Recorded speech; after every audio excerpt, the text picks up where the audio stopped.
नमस्कार दोस्तों। इस वीडियो में हम करंट अफेयर से जुड़े कुछ महत्वपूर्ण सुर्खियों की चर्चा करेंगे।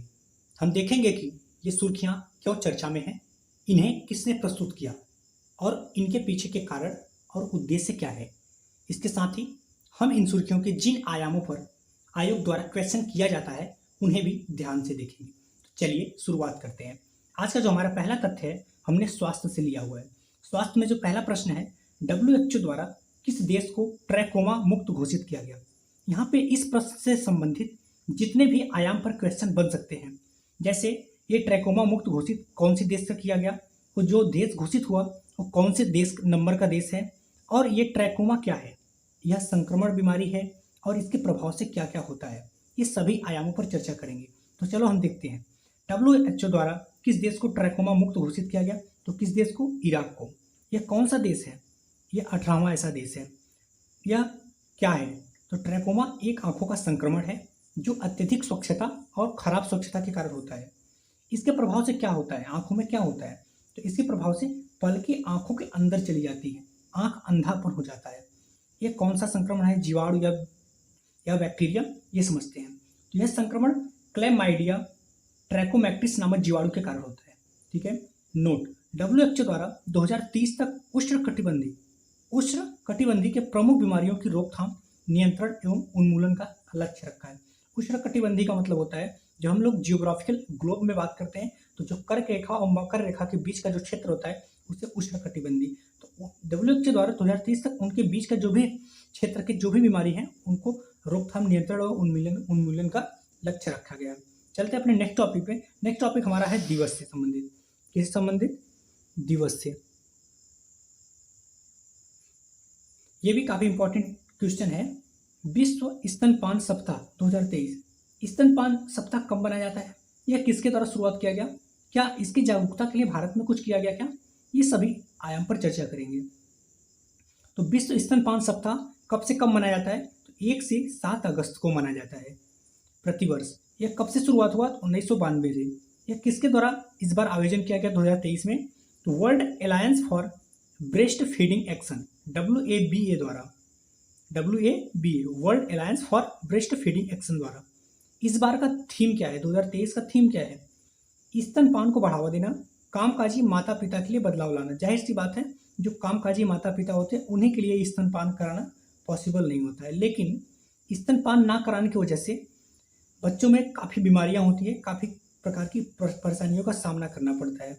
देखो, माँ का दूध एक बच्चे के लिए सबसे अच्छा भोजन होता है। इससे उनको इन्फेक्शन से बचाया जा सकता है, एलर्जी से, और इसमें विकासात्मक समस्याएं भी आ सकती हैं अगर आप दूध नहीं पिलाएंगे तो। तभी तो यहाँ पे पहले के लोग चाहे जैसे माँ का दूध पिलाना अनिवार्य समझते थे। यहाँ तक कि पहले के लोग अगर माँ का दूध नहीं मिलता था तो अपने मौसी या किसी स्तनपान जरूर कराते थे। क्या स्तनपान को जागरूकता करने के लिए भारत द्वारा कोई कार्यक्रम शुरुआत किया गया? तो जी हाँ, भारत द्वारा माँ कार्यक्रम शुरुआत किया गया है। MAA, मदर्स एब्सोल्यूट अफेक्शन, स्वास्थ्य एवं परिवार कल्याण मंत्रालय द्वारा शुरुआत किया गया था। इसका लक्ष्य क्या रखा गया है? इसके तहत क्या है? तो स्तनपान का महत्व एवं लाभों को की जागरूकता को बढ़ावा देना है। ठीक है। चलते हैं अपने नेक्स्ट टॉपिक पे। नेक्स्ट टॉपिक हमारा काफी इंपॉर्टेंट टॉपिक है जो कि हमने लिया हुआ है बिहार विशेष से। किससे? बिहार विशेष से। देखते हैं बिहार विशेष का क्वेश्चन। राइनो टास्क फोर्स के गठन की घोषणा कहाँ पे किया गया, और ये राइनो टास्क फोर्स किस लिए किया गया, इसकी उपस्थिति में यह क्या है, इसकी शुरुआत कब से हुई, इसकी जरूरत क्या हुई, मतलब जितने भी आयाम पर क्वेश्चन बनेंगे। तो राइनो टास्क फोर्स के गठन की घोषणा कहाँ से किया गया, कहाँ पे किया गया? तो बिहार में। यह किस लिए किया गया राइनो टास्क फोर्स? तो गैंडों के संरक्षण के लिए, गैंडों को संरक्षित करने के लिए। तो गैंडों की उपस्थिति हम देखते हैं कि कहाँ पे, क्या बिहार में है, तो और कौन सी राज्य में है और कहाँ कहाँ पे है। तो भारत एक सींग वाले गैंडे का 75% भाग रखता है।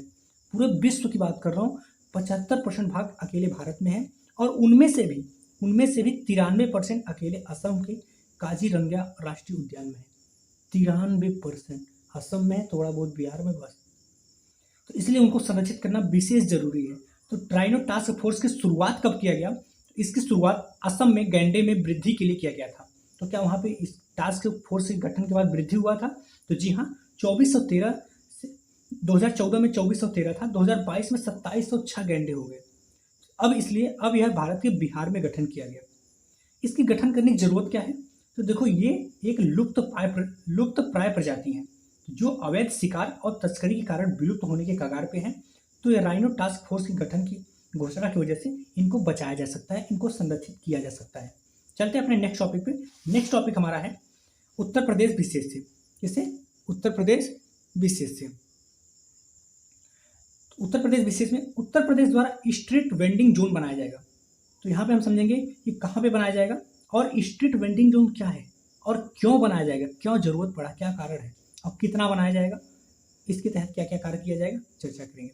तो उत्तर प्रदेश द्वारा स्ट्रीट वेंडिंग जोन कहाँ बनाया जाएगा? तो प्रयागराज उत्तर प्रदेश में बनाया जाएगा। स्ट्रीट वेंडिंग जोन क्या है? इसके द्वारा सड़क विक्रेताओं को एक सुरक्षित और व्यवस्थित स्थान प्रदान करना है। सड़क विक्रेताओं, तो क्या समझेंगे कि भाई क्यों इसको बनाया जाएगा। तो देखो, अभी आने वाले समय में महाकुंभ 2025 आने वाला है। तो महाकुंभ 2025 को देखते हुए यह बनाया जा रहा है, जिससे जो देश विदेश से पर्यटक आएंगे उनको देश भर के जो प्रमुख व्यंजन हैं कहीं देश के अन्य शहर में उसको जाके चखना ना पड़े। और महाकुंभ के इनको रास्तों में एक स्ट्रीट वेंडिंग जोन के माध्यम से ऐसा क्षेत्र बनाया जाए कि रास्ते से गुजरते टाइम वो जो देश भर के प्रमुख व्यंजन हैं उनका स्वादिष्ट उनको चख सके और उनका स्वाद ले सके। यह कितना स्ट्रीट वेंडिंग जोन बनाया जाएगा? तो 18। इसके तहत सरकार द्वारा क्या किया जाएगा? तो इसके तहत सरकार द्वारा आर्थिक सहायता भी दिया जाएगा। और यह किसके जैसा बनाएगा? तो इसके पहले लंदन और पेरिस में ऐसा बनाया जा रहा है। तो लंदन एवं पेरिस के तर्ज पे यहाँ पर भी स्ट्रीट वेंडिंग जोन बनाया जाएगा। चलते हैं अपने नेक्स्ट टॉपिक पे। नेक्स्ट टॉपिक हमारा है स्वास्थ्य एवं पर्यावरण से। किससे? स्वास्थ्य एवं पर्यावरण से। World air quality report 2022, world का जो एयर क्वालिटी है उनका रिपोर्ट आया है। अब यह बात आती है कि ये जो एयर क्वालिटी रिपोर्ट जारी करता है कौन किया है, कितने देशों का और कितने शहरों का इसमें आकलन किया गया है और भारत का क्या स्थान है और यह क्या है, ये सभी आयाम पर चर्चा करेंगे। तो वर्ल्ड एयर क्वालिटी रिपोर्ट 2022 किसके द्वारा जारी किया गया? स्विट्जरलैंड के किसी कंपनी आइको एयर के द्वारा। इसमें कितने देश शामिल है? तो 131 देश को शामिल किया गया है और 7,323 सिटीज को भी शामिल किया गया है। तो अब बात आती है इतने को शामिल किया गया, तो अगर औसतन देखा जाए तो कौन सा देश का कौन सा स्थान है, मतलब कौन सा देश का एयर पॉल्यूशन ज़्यादा है, प्रदूषित ज़्यादा है और कौन से देश का कम है। तो उसमें अगर PM 2.3 सांद्रता की दृष्टि से देखा जाए तो प्रथम स्थान पे चाड आता है, द्वितीय पे इराक और तृतीय पे पाकिस्तान। तो तृतीय, प्रथम, द्वितीय, तृतीय तो जान गए, लेकिन भारत का कौन सा स्थान है? तो भारत ओवरऑल औसतन 8वें स्थान पर आता है। आपके मन में ये बन रहा होगा PM 2 सांद्रता क्या है? तो PM 2 सांद्रता, ये PM 2.5 सांद्रता क्या है? तो पार्टिकुलेट मैटर, हवा में उपस्थित सूक्ष्म कणों की लंबाई, एक ऐसा सूक्ष्म कण जिनकी लंबाई 2.5 माइक्रोमीटर हो या इससे कम हो, अगर सांद्रता उनकी गहनता ज़्यादा हो वायु में, तो उन्हीं को PM 2.5 कहा जाता है। तो अगर उनकी ज़्यादा मात्रा है तो सबसे ज़्यादा कहाँ पे है? चाड में, फिर इराक में, पाकिस्तान में, भारत में भी है 8वें नंबर पे। लेकिन अगर हम विश्व की जो राजधानी है वहाँ की बात करेंगे, सबसे प्रदूषित राजधानी, मतलब जहाँ पे प्रदूषित होंगी वहीं पे उनका गहनता ज़्यादा होगा, वहाँ पे PM 2.5 सांद्रता ज़्यादा पाया जाएगा, ये पार्टिकुलेट मैटर ज़्यादा पाया जाएगा। तो विश्व में सबसे प्रथम शहर कौन है जो राजधानी में जो सबसे ज़्यादा प्रदूषित है? तो वो चाड की ही राजधानी है, जामिना में। और सेकेंड पे आता है भारत की राजधानी नई दिल्ली में। अगर आप मध्य एवं दक्षिण एशिया की बात करें तो यहाँ पे शीर्ष 15 शहर की बात करें तो उनमें 12 तो भारत के ही आ जाते हैं और 3 पाकिस्तान के। और 15 में भी सबसे प्रथम पे कौन आता है? तो लाहौर आता है पाकिस्तान का, और द्वितीय पे आता है भिवाड़ी। चलते अपने नेक्स्ट टॉपिक पे। नेक्स्ट टॉपिक हमारा है प्रौद्योगिकी से। किससे? प्रौद्योगिकी से। हेलियोलिंक 3D। हेलियोलिंक 3D नाम से तो कुछ समझ नहीं आ रहा क्या है। तो यह क्या है, इसकी खोज किसने किया, इसके द्वारा क्या किया जाएगा, और ये सभी आयाम पर चर्चा करेंगे। हेलियोलिंक 3D क्या है देखते हैं अभी आगे। तो इसकी खोज किसने की? इसकी खोज वाशिंगटन विश्वविद्यालय USA, United state of America द्वारा किया गया। इसके द्वारा क्या किया जाएगा? तो एक ऐसा एल्गोरिदम है, ये हेलियोलिंक 3D एक ऐसा एल्गोरिदम है जिसके द्वारा खगोलीय पिंडों की खोज में सहायता मिली या खगोलीय पिंडों को पहचानने में हेल्प होगा।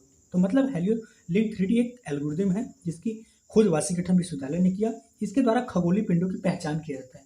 तो क्या हाल ही में कोई इसके द्वारा पहचान किया गया? तो जी हाँ, हाल ही में SF289 नामक एक संभावित खतरनाक क्षुद्र ग्रह की पहचान इसके द्वारा किया गया। इसको कहाँ पे स्थापित किया जाएगा जिससे ये हमेशा पहचानता रहे? इसको चिली दक्षिण अमेरिका के क्षेत्र में स्थापित किया जाएगा, जहां से वो क्षुद्र ग्रहों को आकलन करेगा, वो पहचान करेगा। ठीक है, धन्यवाद दोस्तों। अगर आपको शॉर्ट नोट्स के माध्यम से गहनता से पढ़ाई करनी है तो आप हमारे चैनल से जुड़े रहिए। धन्यवाद।